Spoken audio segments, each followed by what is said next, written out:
Hello, everybody. Welcome to 321 No Kiddin'. Bobby the Awesome here. And today I am joined by Miss Jennifer Smith from Uniquely Me LLC. Welcome to 321, Jennifer. Thank you very much. I'm grateful to be here. I'm grateful to have you as a guest. And it sounds like we have a lot of ground to cover just from the couple minutes we talked before getting on air. So to kick us off, how about we start with a little introduction, maybe about where you are today and why you wanted to join us. Awesome. Well, I'm I'm kind of all over the place at the moment, but right now in my own headspace, I'm focused on healing people. I own a hemp company and I started it about a year ago. And my main goal is to help people heal from their trauma, from their anxiety, from their pain, from their past. I was diagnosed with CPTSD.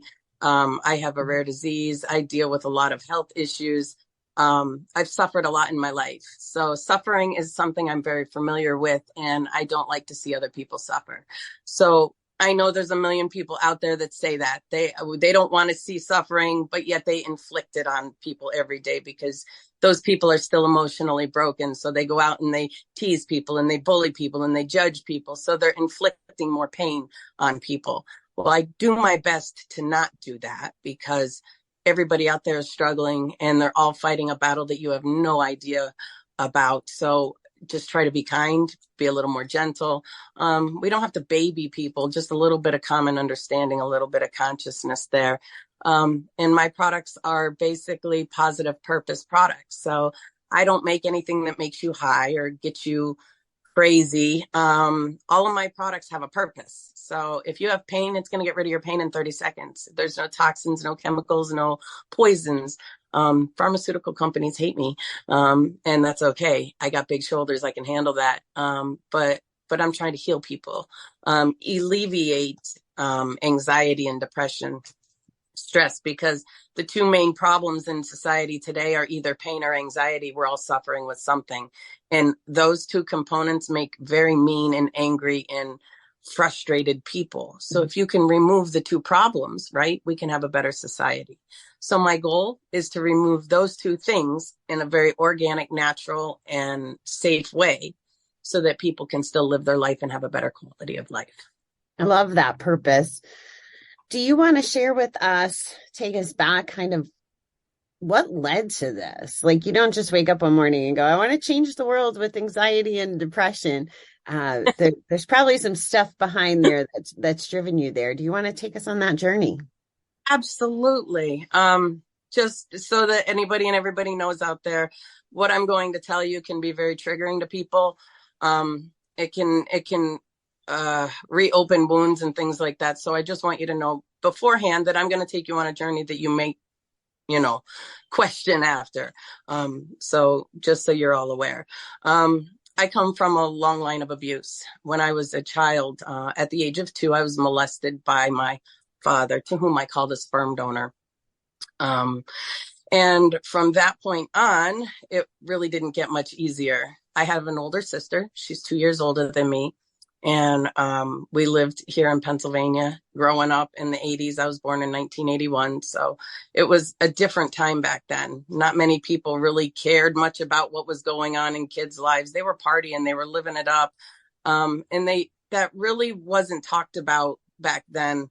So we kind of suffered in silence. I always assumed that abuse and fighting and those kinds of things that had happened were normal.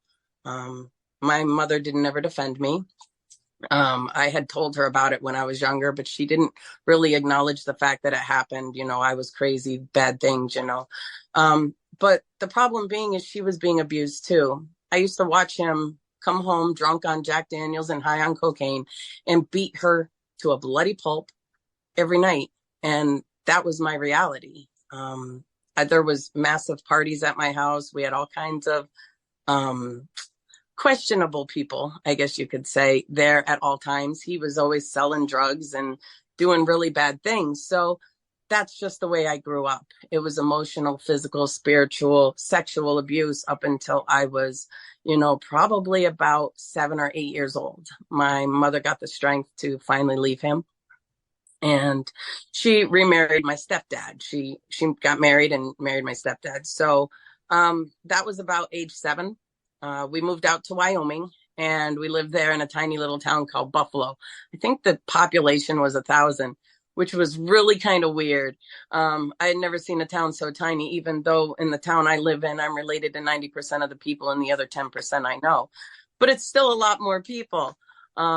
So they had 2 bars on Main Street. They had 2 sub shops. They had a museum, a soda shop, which was like one of those old soda bars, which was really kind of cool.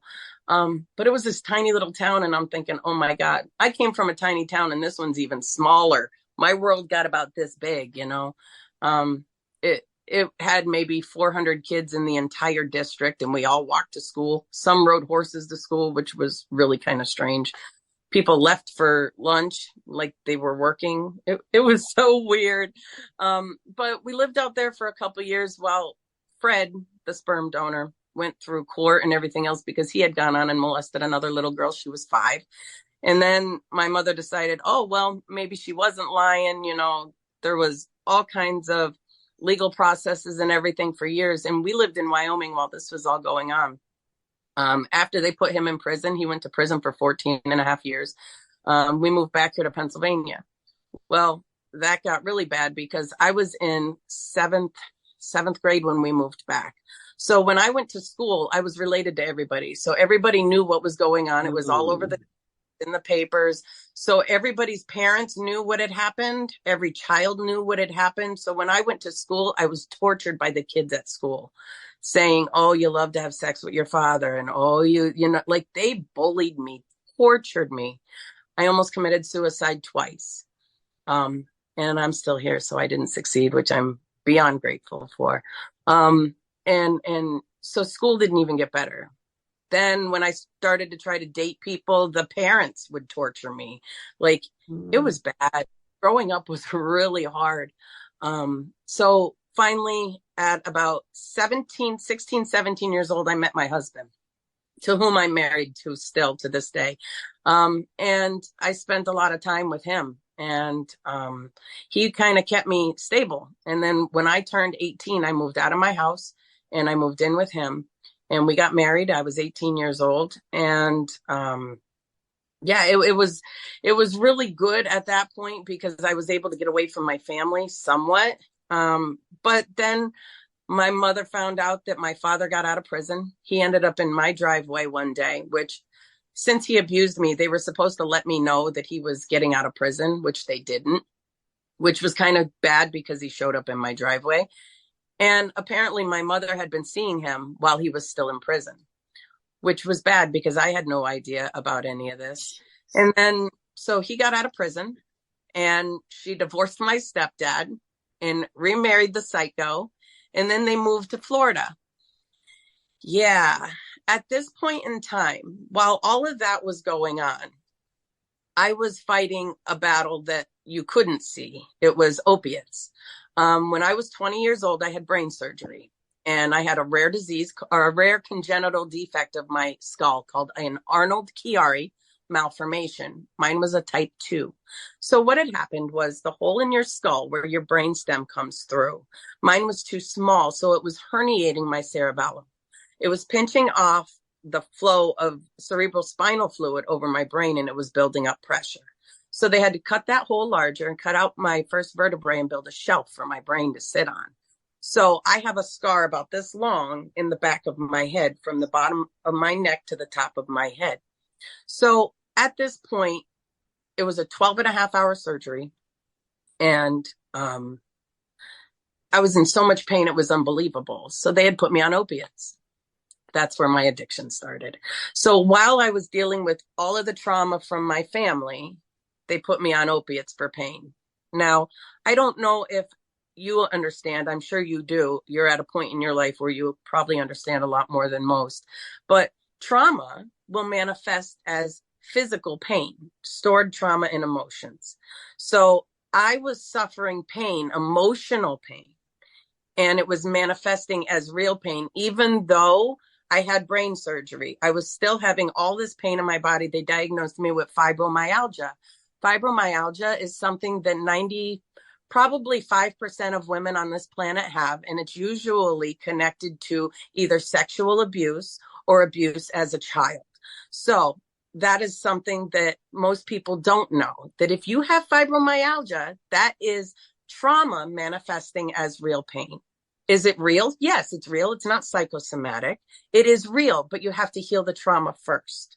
I didn't understand that. So I was taking these pills and I took them for 15 years. I came off of opiates in 2012.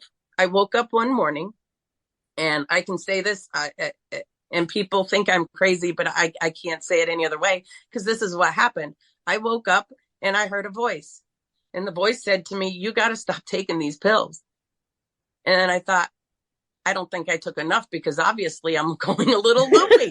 So, maybe I better just take a few more. But then I looked at the supply and I knew that I was running out. So I knew that I was going to have to make a decision, either go to a hospital and get more pills, quit taking them because I knew the cycle was just going to keep continuing, or I could just take the whole bottle and be happy for a few hours and then worry about it later, because I knew I could go buy more. Well, the little voice said, you don't have time for that. You have to stop this or you're going to die.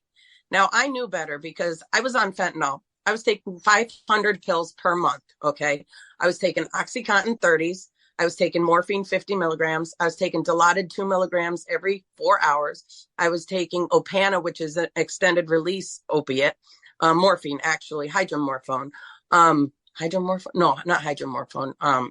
Maybe that's what I don't know. Either way, I was taking that. I was taking Soma 350 milligrams, which is a muscle relaxer. I was taking mass doses of fentanyl, 220 micrograms every other day. I had overdosed on fentanyl 3 times. Can you pause for a second, Jennifer? I'm sorry to interrupt. Yeah. No, it's okay. Can you explain how fentanyl would be part of the normal cycle, right?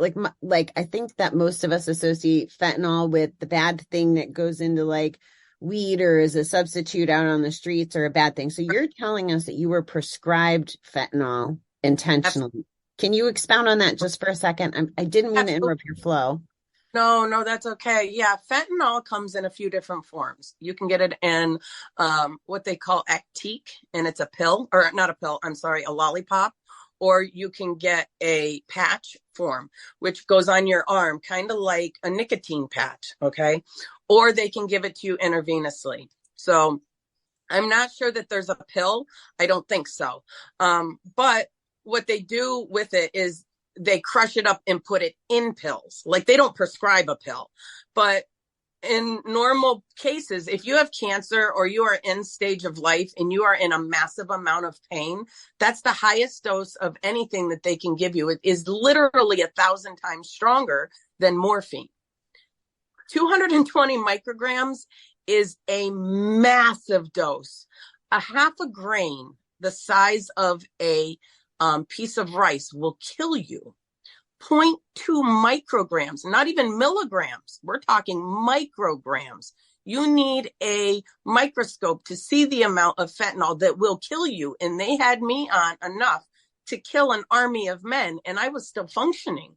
I was still driving a car, making decisions. I was doing things I shouldn't have been. But I had been on drugs for so long that I had such a high tolerance that I could. And that's what's scary, because I have some other issues with that, but fentanyl is very dangerous. It's very dangerous, and it's killing people every day right now.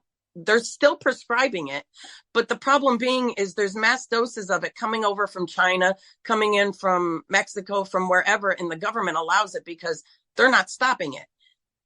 They are putting it in pills. They're putting it in marijuana. They're putting it in literally anything. People aren't looking for fentanyl. They're looking for a Xanax. They're looking for marijuana. They're looking for an escape from the reality that they're in, because it's no longer conducive to the human spirit. And that's the problem.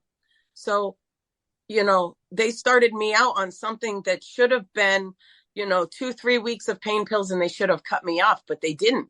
They just kept giving me more because I kept saying I had pain. But instead of looking for the reason as to why I had the pain. They just kept giving me more drugs, which that's not right, because they should have went back and said, okay, well, let's give you, marijuana. Let's give you CBG or CBD, or let's give you these things, because these things aren't going to harm you. These things aren't going to kill you. They're not going to poison your system. But they didn't do that. They just prescribed more. Every time I'd go to the hospital, they'd give me more.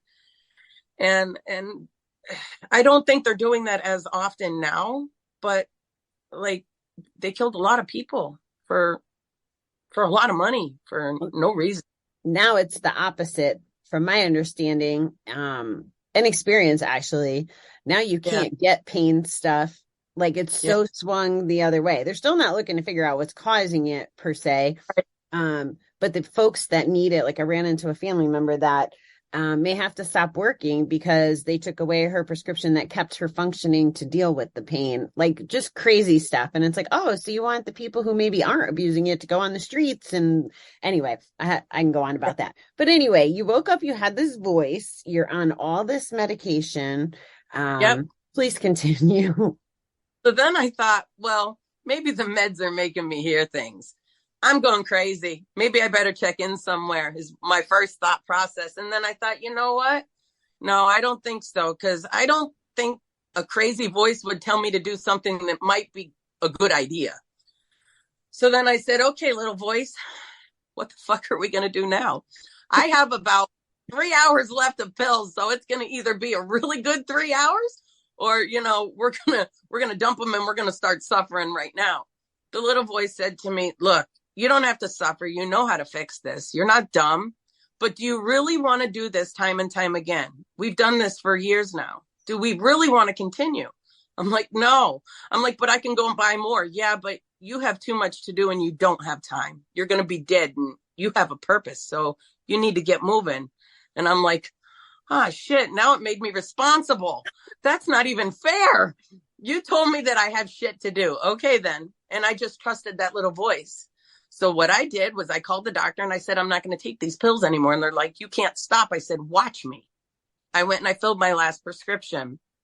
At this point, I'm highly educated when it comes to medical things, because I've lived in the medical field, not worked it, lived it. I also have a rare disease called Giedelman syndrome. There's 97 known on the planet. I'm one of 97. And mine is more rare because it was a spontaneous mutation of my DNA. This wasn't a genetically inherited issue. My kidneys, instead of reabsorbing potassium, magnesium, they flush it as if it's not necessary. That holds back calcium. So my bones are 10 times stronger than any other humans. And I'll never get osteoporosis. However, I do get kidney stones. I do get, well, not gallstones anymore because they took that sucker. But I mean, I have those issues. Also, my potassium levels, yours have to be between about 4.5 and 5.0 for you to function normally. Mine is about 1.2. You'd be dead. You wouldn't be able to survive it. Me, I function just normally at that.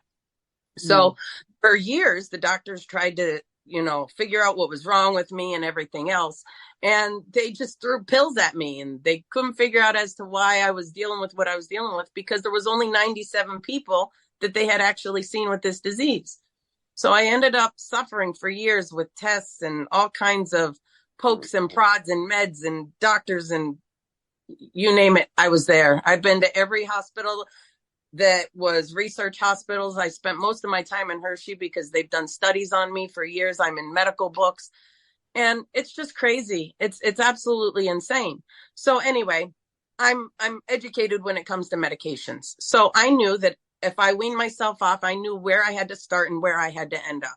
So I went and I got all my pills, and I started with the fentanyl, and I wore it, for every other day. And then I would drop my dosage the next day and drop it the next day, lower it until I didn't have any left.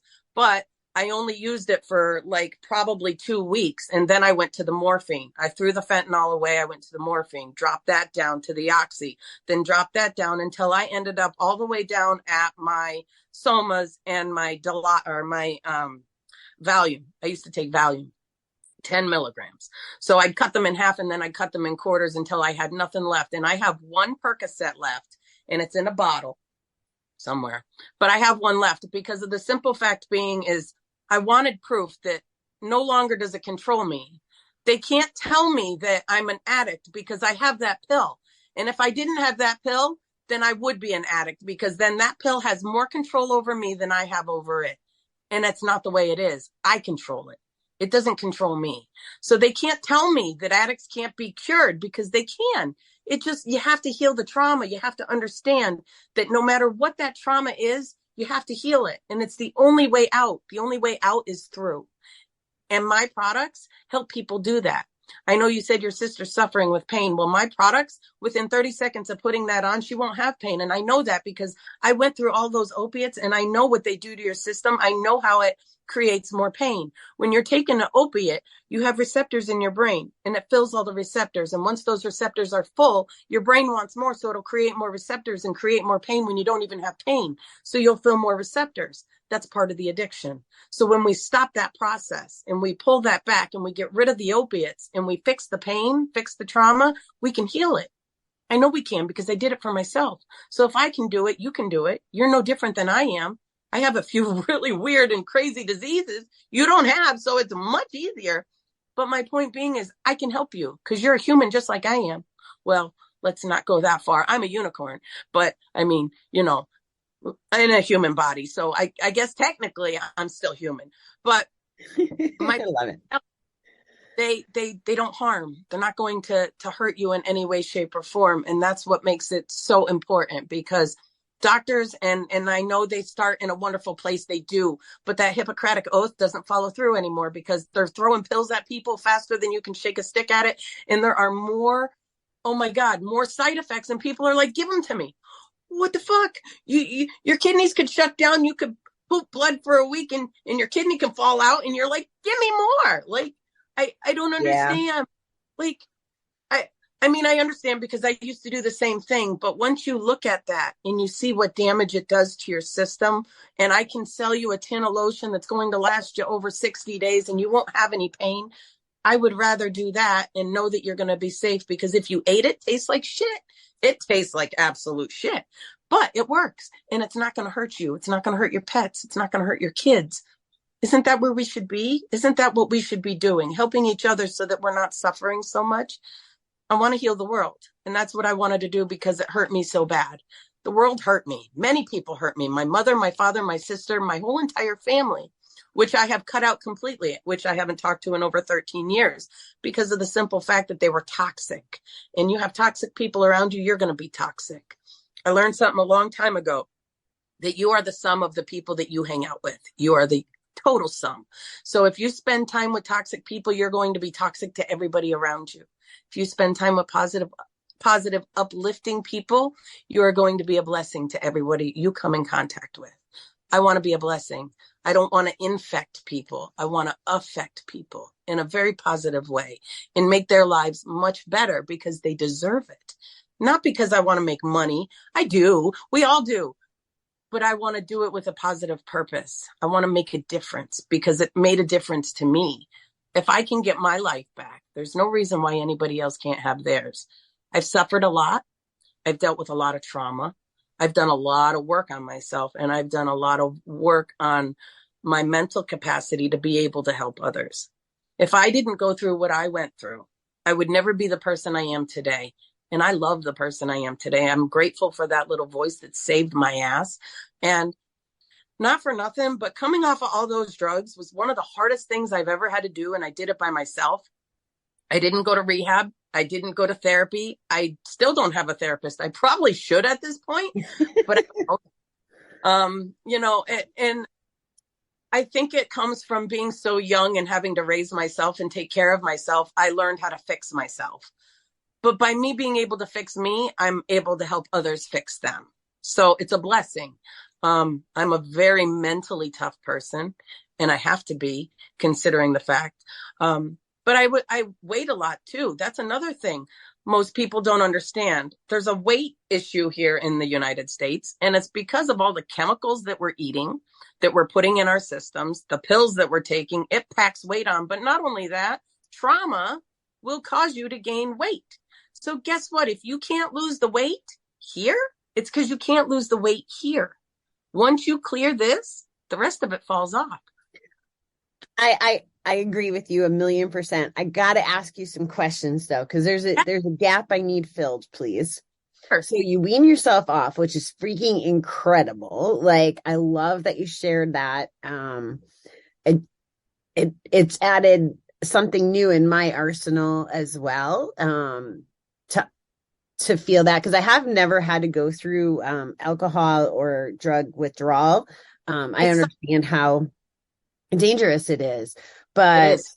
and maybe not everybody has the wherewithal or understanding to be able to break it down the way you did scientifically. But I was like, oh, in my head, you broke. Remember how I was talking about I have these beliefs, and when I get more information, they kind of evolve. So Yeah. in my head, you think of detox as and I saw it when I was in rehab for gambling. They had alcohol and drug, and these guys would be locked in a room for 3 days detoxing, Yep. with nothing but sugar, pretty much as a resource, right? Like all this junk food to help them get through the withdrawal and all this stuff. So I really liked the way you framed it. Maybe it took 2 weeks, maybe it took 2 months, whatever that is. That's Right. still a lot better if you come out of it, representing the way that you are and feeling healthy. So here's what I want to know, Jennifer. You detox and now you're in Yep. this place where you're helping others. You Yep. didn't have a therapist. Like Nope. what happened in the middle to help you heal the trauma? I joined a gym. Ha! I was 265 pounds when I came off of opiates. My last date of taking any pill was November 11th of 2013. On that day, I joined a gym because I told my husband I was going to be in a bikini by summer. He knows how stubborn I am. I'm a Taurus. Once I put my mind to something, there's no changing it. I will move heaven and earth. I don't care. I'm doing it. And I'm going to take pictures too. Lots of them. So that's exactly what I did. 265 pounds. I joined the gym and I went for 2 hours the first day. Most of that time was sitting in the bathroom wondering about what I'm going to do once I get out front. I rode the bicycle for 5 minutes. I thought I was going to die. Matter of fact, I was sure I was going to die. So I'm like, fuck. But then the little voice is there. You're not stopping. I'm like, oh, yes, I am. I'm stopping and I'm going the fuck home. That's what I'm doing. I'm going to roll a joint because I smoke a lot of pot. And that's what I'm going to do. The little voice says, no, you're not. You're going to go home. You're going to drink water. You're going to eat something healthy. And then we're going to get up and we're going to come back and we're going to join the gym. I'm like, oh, fuck no. Listen, you made me cut pills out. This was your idea. Like I'm having this conversation. Mind you, I have these conversations all the time. I call them, business meetings, and then we sort it out later. So if you ever see me in the corner just talking, just let me go. We're having a conversation. It's all good. Me, myself, and my higher self telling me stop being an asshole. So higher self comes in and says, no, this is what we're doing because we're not going back. You have too much to do. But you know what? At that point in time, I didn't know what the little voice was talking about when it said I had too much to do. I now know while I sit here in front of you talking to you, I knew what that little voice was telling me was true, that I had too much to do because I had to be doing this. I had to be running this company. I had to be talking to people. I had to be speaking because people need to know and they need to hear it, that they can recover, that they can. They don't need a doctor. They don't need prescriptions. They don't need any kind of toxic poison. Their body can heal if they just give it what it needs. And cannabinoids are exactly what you need to fix your body. Except, see, if the pharmaceutical companies allowed you to believe that, then you wouldn't be buying the poison and keeping yourself sick and generating money and millions of dollars for them. You would be healing. You'd be able to go out and do whatever the hell you wanted to, whenever you wanted to, and you wouldn't be twisted up and drugged out. Like, it's mind blowing. So You're not passionate at all about this. no, not even a little bit. So little voice is like, this is what we're doing. I'm like, okay, here we go. Great. I'm like, I'm going to need 2 pounds of weed by the end of this week. I get it. So that's what we did. We went home, we ate, we did good. And I actually went back that night. I didn't wait till the next day because I didn't want the little voice to yell at me. So I went back that night and I signed up for a full year, which made me commit to it because I wasn't going to spend money and not go. Within 3 months, I had got myself up to 6 hours a day in the gym. 3 hours in the morning and 3 hours at night. I dropped 120 pounds and about 50 pounds of muscle in 6 years on my own by myself. I was deadlifting 300 pounds. I took it to the extreme, and I always take everything to the extreme because I need to prove to myself that I can do it. Because I know if I can do it, I can ask others to do it. I will never in my entire life ask anybody to do something that I couldn't do myself, because I need to prove that I can do it first. And I know if I can, anybody can. There's no excuse. There is absolutely no human being on this planet that can say to me, I can't. Yes, you can. It's I don't want to, or I don't know how. One of the two. But yes, you can. 100%. You can do anything you put your mind to. I know, because I did it. So are you processing the pain of your childhood and like is the voice helping you do that while you're at the gym? Or like, yeah. How did you move on from that stuff? So are you sweating out the demons? Like every set, and I know everybody does this. There's not many people that can sit alone with their own thoughts because it's too haunting. Well, I did that. I sat alone with my thoughts. Every rep was a thought process. Every thought that I had that I wasn't as good, I knew I was better. And that your brain is your biggest enemy at times. Your narrative is your biggest enemy because it will tell you you're good or bad. But that depends on your subconscious narrative of what you're telling yourself. So my entire life, I was told I wasn't good enough, or I couldn't do something, or I wasn't able to do something. I had doctors telling me I was going to die when I was 20, that I'd never have kids, that I wouldn't survive because of my potassium deficiency, that I couldn't do everything. I had people telling me I couldn't do things my entire life, and they were proving it to me. So guess what? I proved it to myself for a very long time that I couldn't, until the little voice said, motherfucker, yes, you can. Do it. And I'm like, now it's cussing at me. Great, but the truth of the matter is you can. And that voice got me through a lot, because it put that positive aspect that I needed in my life to change so that I could be the person I am today for everybody else. So if it makes me crazy, then I'll accept that. But that crazy saved my ass. And I'm sure there's other people out there that have had that little voice of reason come and say, hey, look, you're really fucking up.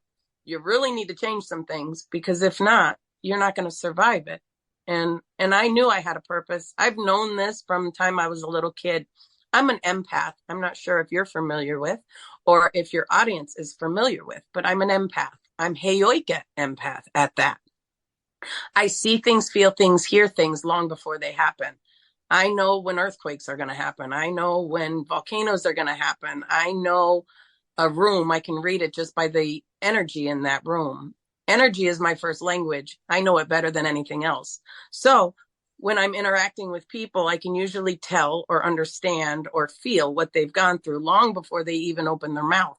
I'll say things and it'll trigger you, and you'll be like, well, how did you know that? Well, I just kind of know. The little voice tells me things and I just say it, and here we go, but I do it all the time. Freaks my friends out. I'm like, just deal with it. Like, come on, at this point, but it's given me the ability to be able to help so many people deal with so much trauma, transmute that trauma, heal themselves, and make them feel better in a positive manner, to where they're not hurting themselves with a chemical. The last thing I want to see is somebody die because they went to find a pill out on the streets to comfort themselves, and it was fentanyl, which I have lost many friends from fentanyl. And I don't want to see another die. And the most crazy thing on the planet, and I will say this, and that you can't do it any longer. So I'm grateful that I can say this now. But when I was getting fentanyl, they gave me Actique. They gave me those lollipops for a while. And my son was really young. I'm a mom. My son is going to be 23 this year. I'm married 25 years this year. I'm with my husband for 27 years. So, I mean, I'm stable in that area, but the rest of the life was kind of shit, but it's better now. But I even forgot where I was going with that. Lollipop, son. Oh yeah, the Actiques. Well, what had happened was the patches used to be gel. Okay. So what we would do, because we were fucked up, we'd pop that gel out and we'd smoke it. Go figure, or we'd eat it, I'm lucky I didn't die from that, because I did overdose on fentanyl 3 times. And that was when I was at the highest dose. I was at 220 micrograms every other day. And just so everybody knows, my doctor is sitting in federal prison right now for the rest of his life for killing 4 people. I was lucky. I'm blessed. I am blessed beyond belief. I'm blessed that I'm not only able to share my story, but be able to help people come out of that toxic coma, because I know what the mentality is. I know what it feels like. I know what that sickness is, but I also know how to fix it. So that gives me a very unique perspective to be able to heal people on any level, whether they have PTSD, whether they have pain, whether they have fibro, whether they have trauma, whether they have a broken bone. It doesn't even matter. I can fix it, because I've already dealt with all that myself and I've fixed it. So it just gives me a great perspective. So there's a product I'm going to ask you about, but before I do that, Okay. Your husband, so he's been with you before, during, after, present, like, how is it okay to ask, like, where was he for all of this? He was patiently waiting, I guess you can say. Jason has always been very supportive of me, no matter what I'm doing. He's amazing. I can't even, he's my best friend, my everything. He's never told me no. He's never told me I can't. He's always supported everything I do, no matter what it is. And he's never stopped me, no matter what, because I think he knew he couldn't stop me anyway.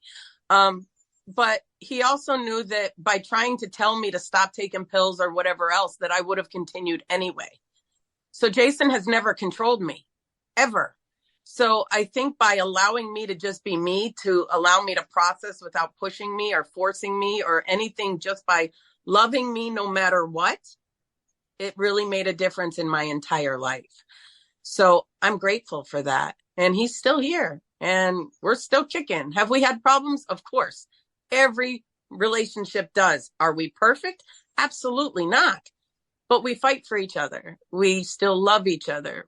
There have been times when we don't talk for a while, but we get over it. We come back together. We do our best to communicate, and we make it work. If you can find somebody that supports you no matter what, loves you no matter what, hang on to them, because you don't want to let go of that, and he's always just been there. There's been times, like, Jason had a rough life growing up too. He was mentally abused and emotionally and physically abused. So he has a lot of trauma that he needed to work through. So we're just 2 broken people that have decided to just work together and make it work. So, it's, and now we run this company together. We work together every day. We're just happy living life and enjoying ourselves and helping others heal from trauma and just trying to make a big difference in this world, Thank you. That's very beautiful. And one of the takeaways I just got from that was, we don't have to marry our parents, right? Like, how often does that happen, right? We see, guys marry people like their moms in an unhealthy way. And same thing with girls marrying their sperm donors. And that's what I call Bob, sperm donor or biological. So I get that. Do you want to know why that happens, though? Because it's all they know, is what my guess would be. Right. Well, as a child, when you're emotionally deprived, then you think that emotional deprivation is what you deserve and what love is. So they identify with other people that will give them that same emotion, because that's what they think love is when it's not. But if they actually felt true love, they would push it away because it feels unnatural. It doesn't feel right.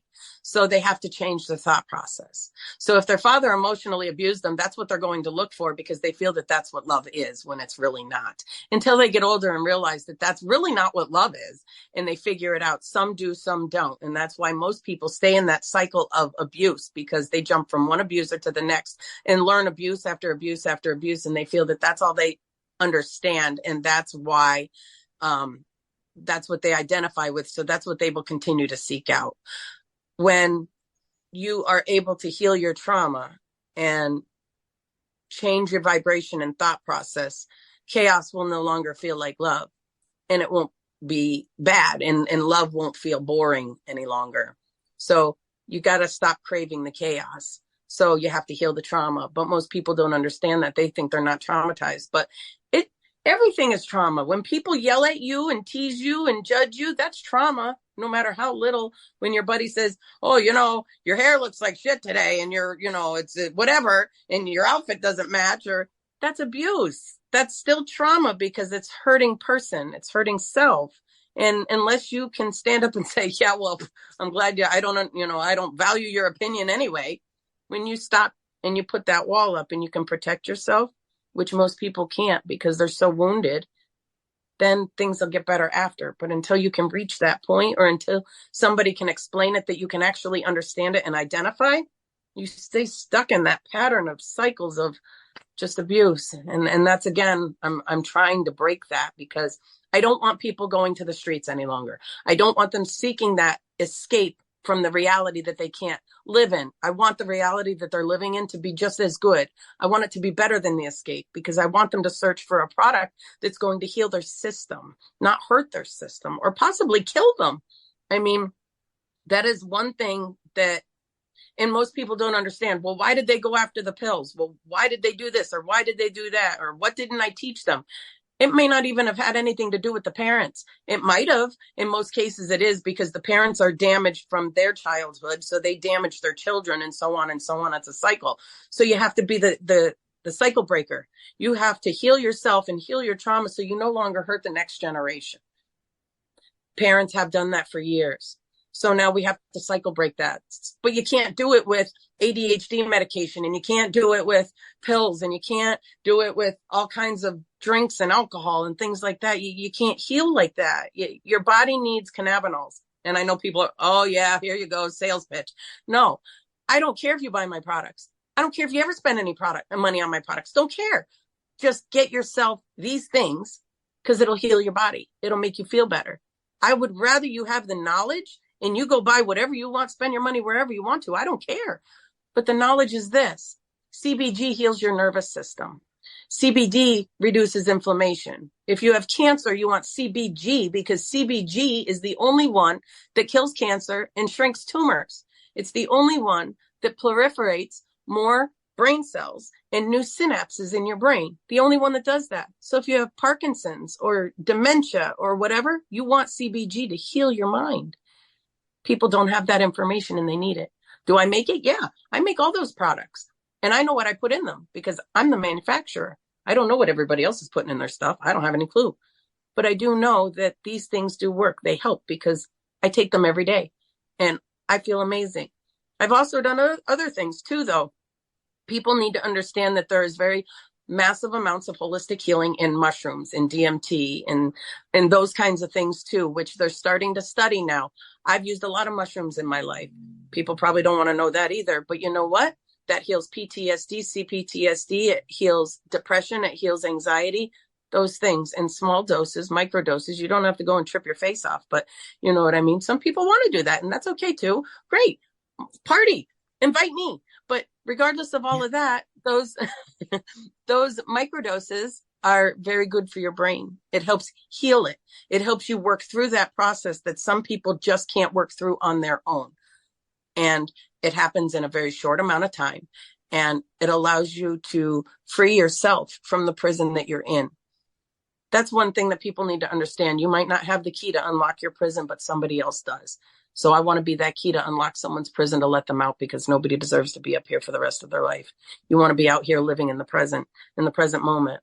The past is gone. The future isn't here yet. We're only in the present. So if you're living in the past, you got anxiety or you got depression. If you live in the future, you got anxiety. You have to live here in the present and be aware and conscious so that you can focus, so that you can enjoy life. And people need to do that too, you know. Stop worrying about things that haven't happened yet because you create it. You create your own reality. People don't understand that either. Here, I'm going to get a little spiritual, people, just so you know, because you need to understand. Okay, your energy in your body is the same as the energy in my body. Okay, you don't have to believe this. This is just my thought process, my belief. Creator, whoever you want to call him, creator is source energy. We all come from the same energy, right? Your energy is the same energy as my energy. We're all the same. And we are part of creator. You are not a drop in the ocean. You are the entire ocean in a little drop. And you create your reality. Your energy creates your reality. Your thoughts create your reality. So when you're saying, I'm a horrible person, universe is going, hell yeah. Yeah, you are. Yep, I agree. No problem. But when you say, I'm a badass, I'm going to have an amazing day, universe goes, oh, hell yeah. You go. You're going to have an amazing day. It's going to be fantastic. You're going to win money. The universe always gives you what you want and always agrees with you, no matter what it is. It doesn't even matter. It's indifferent. It doesn't care. It just wants you to have a great experience. We're all here to experience life together. You may as well make it good. But if you don't understand that you're creating your reality, you're going to live in hell. Trust me. Been there, done that. Don't want to do it again. Don't suggest it. It's not fun. Get on the crazy train and join us because this is way more fun. You know what I'm saying? Like I do. I have to throw in a post trigger thing. So audience, my gambling audience, not that winning money stuff she just said. It was a what do they call it? Like a metaphor for whatever brings you joy, but not the winning money part. You can maybe acquire money, but not win it. All right. I just had to edit that. Everything else I agree with. All right. So selfishly, because we got to wrap it up. But selfishly, I need to understand a little about Kratom. Yes. Kratom. Right. So, yep. So somebody on social mentioned it and said there's this new wave of like Kratom and another K word bars opening up and stuff. And I've seen it in a CBD store. So I'm just curious what you know about it and how I should feel about it. Well, Kratom is one of those organic products that is on the line of psychoactive. So it's like THC. Okay. So if somebody takes heroin or opiates, high dose opiates, the high that they're getting from that, you can also get from Kratom. Kratom also works on the same receptors in the brain as opiates do. So Kratom is like a natural heroin. And it comes in a powder form, in a pill. I think you can get it in food items now. I'm not positive, but it gives you a high. It's a natural way of getting high. So I don't know if it's a plant or a tree, but I do know it's an organic matter, and they grind it all up and pop it in a pill. And I know a lot of people that have taken that to get off of heroin, that if they're going through withdrawals, something like that, that's what they use it for. It will make you high. It will, create some psychoactive issues. Some people take mass doses of it and it will induce psychosis. So I don't suggest that you take it in high doses because it can do damage, but in low doses, it's actually really good to come off of an opiate or something like that, or to at least stave off the cravings for heroin. But again, that's just a mask for a Band-Aid for dealing with the trauma in the first place, So, okay. So I don't necessarily need to advocate for that one. All right. Because I bought 3 containers, 3 1-ounce things, and I used a little bit in a shake because it had different attributes, right? So I think I was using pain relief because my shoulder was bothering me that day. Yep. Well, I was knocked out by like 4 p.m.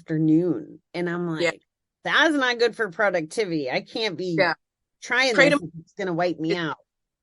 Yeah, it's very strong. Okay. All right. Yeah. Okay. So for my audience, this will work in 30 seconds and it lasts for 6 hours.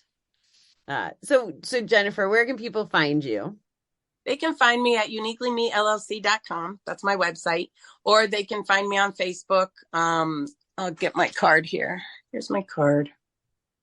You can find me on Facebook. You can find me on Instagram. I'm all over the place. I have a podcast that's called The Glitch in the Matrix. And that's kind of cool. I've talked about a few things, just like drug addiction and things like that, how I lost weight, my past, which I've already gone over, but if they wanted to review it, they're more than welcome to. So yeah, I mean, just making a big difference. That's all that matters, Love it. Well, thank you for being here. I learned a lot. I appreciate, how passionate you really are and driven. And I'm not just saying that because you were in alignment with a lot of my beliefs. But I love knowing a complete stranger has like the same value system. So you're making me feel like I'm on the right track a little bit. Yep. But I can see us staying in touch, and I wish you well and just congratulate you on all your success. I'm grateful. Thank you.